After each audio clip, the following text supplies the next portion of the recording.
हुकूमत Pakistan international airlines को फ़रोख्त करने के लिए बेताब है। इस साल 2 मरतबा कौमी एयरलाइंस की निजकारी में ताख़ीर के बाद अब इसकी जो बोली है वो 31 अक्टूबर को इस्लामाबाद में लगने की तवक्को है।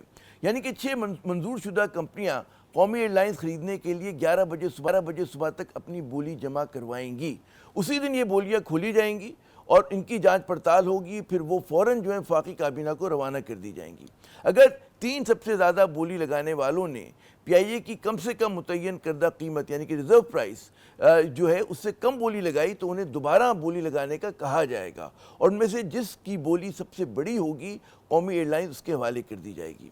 बज़ाहिर जो है मामला सीधा और आसान है, लेकिन क्या वाकई ऐसा है? हरगिज़ नहीं।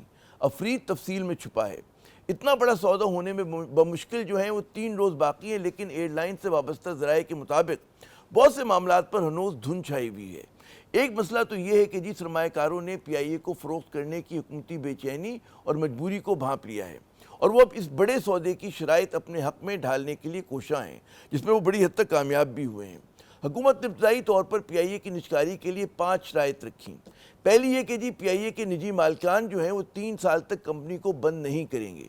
दूसरी शर्त ये थी कि जी PIA का नाम जो है वो तब्दील नहीं होगा। तीसरी शर्त के मुताबिक PIA के जो निजी मालिकान हैं अपने शेयर्स या उसमें से कुछ हिस्सा जो है आगे फ़रोख्त नहीं करेंगे। चौथी शर्त थी कि जी 3 बरस तक किसी मुलाजिम को नहीं निकाला जाएगा और 5वीं शर्त का ताल्लुक PIA के जहाज़ों की तादाद बढ़ाने से था, जिन्हें 3 साल में 33 से बढ़ाकर 45 करना है।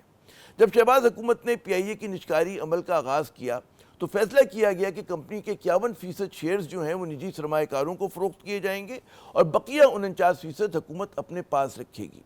PIA की निजकारी मुकम्मल करने का अवलीन हदफ इस साल मई मुकर्रर किया गया था, जिसमें बाद में बढ़ाकर जुलाई किया गया और उसके बाद 31 अक्टूबर। ज़राए का कहना है कि जिस डेडलाइन के भी आगे बढ़ने का इम्कान है। इसकी वजह यह है कि जी सरमाएकारों ने मुतालबा किया है कि हुकूमत पहले माली साल 2023 से अप्रैल 2024 तक कंपनी की जो इन्वेंट्री है, उसकी जो प्रॉपर्टीज़ हैं, जो उसकी लाइबिलिटीज़ हैं और रिसीवेबल्स हैं, उनका थर्ड पार्टी ऑडिट कराए। इसमें बड़ी पेचीदगी PIA के 200 अरब मालियत का कर्ज, वाजबात और जिम्मेदारियाँ थीं।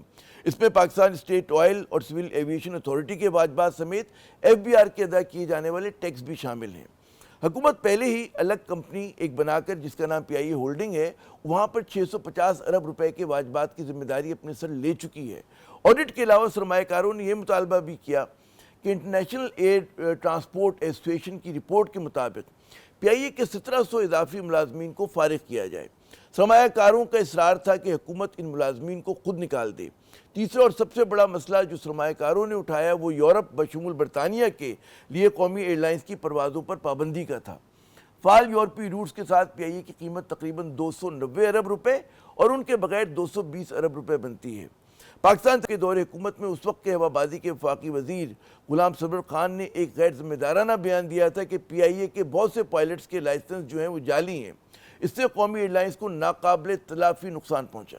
सरवर खान ने पार्लियामेंट में ये बयान 24 जून 2020 को दिया और 27 जून को यूरोपियन यूनियन ने ख़त के ज़रिए यूरोप के हवाई अड्डे कौमी एयरलाइंस के लिए बंद करने का ऐलान कर दिया।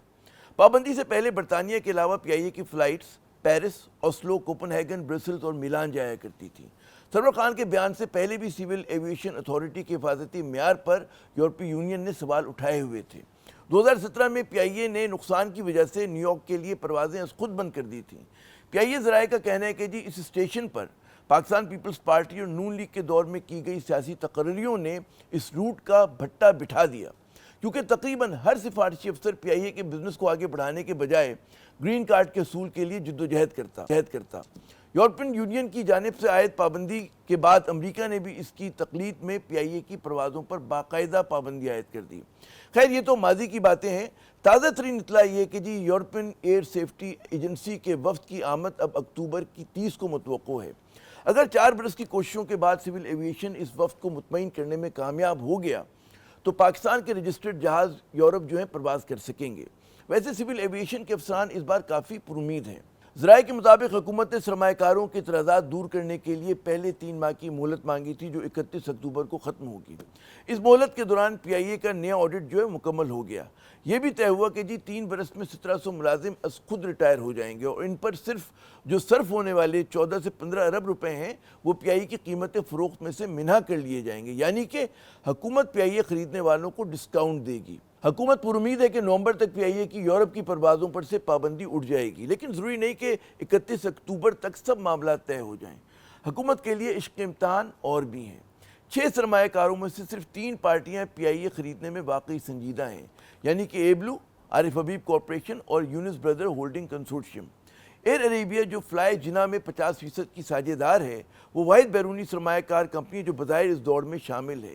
ویسے مشرق وسطیٰ سے تعلق رکھنے والی ایئر لائنز پی آئی اے کو حریف سمجھتی ہیں۔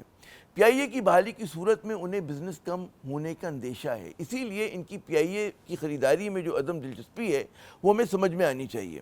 لیکن حیرت ہے کہ پی آئی اے نجکاری کے جو فائنینشیل ایڈوائزر ہیں ارنسٹ اینڈ ینگ، انہوں نے مغربی سرمایہ کاروں کو یہاں لانے کی کوشش نہیں کی۔ پی آئی اے سے جان چھڑانے کی حکومتی مجبوریوں کو سمجھتے ہوئے سرمایہ کار اب 51 اور 60% شیئرز کی جگہ 100% یا کم از کم 76% شیئرز کا مطالبہ کر رہے ہیں۔ ان میں سے بعض اس بات پر بھی مصر ہیں کہ ان کے حصے کے 20 سے 25% شیئرز انہیں آگے فروخت کرنے کی اجازت ملنی چاہیے۔ بقول ایک سرمایہ کار کمپنی کے عہدیدار کے، پی آئی اے سفید ہاتھی ہے جسے فعال بنانے کے لیے بھاری سرمایہ کاری کی ضرورت ہوگی۔ پی آئی اے ذرائع کا کہنا ہے کہ حکومت کو ہر صورت میں کم از کم پی آئی اے میں 40% ملکیت جو ہے برقرار رکھنی چاہیے اور جلد بازی میں قومی ایئر لائنز کو اونے پونے بیچنے سے گریز کرنا چاہیے۔ پی آئی اے میں منافع بخش ادارہ بننے کے تمام تر عناصر موجود ہیں۔ پاکستان آبادی کے لحاظ سے دنیا کا 5واں بڑا ملک ہے، جہاں ہوائی سفر کرنے والوں کی سالانہ نمو یعنی کہ گروتھ جو ہے اس میں اضافہ 5% ہے، جو اس خطے کی 3.5% کی اوسط سے زیادہ ہے۔ ذرائع کا کہنا ہے کہ پی آئی اے کو ملا کر پاکستان کے رجسٹرڈ جہازوں کی تعداد بمشکل جو ہے 40 سے 41 ہے، جبکہ آبادی کے لحاظ سے کئی چھوٹے ایران میں 400 پیسنجر جہاز جو ہیں رجسٹرڈ ہیں۔ لیکن جناب پاکستان کا المیہ یہ ہے کہ وہی سیاسی جماعتیں اس قومی اثاثے سے جان چھڑانے میں پیش ہیں جنہوں نے اسے تباہ کیا۔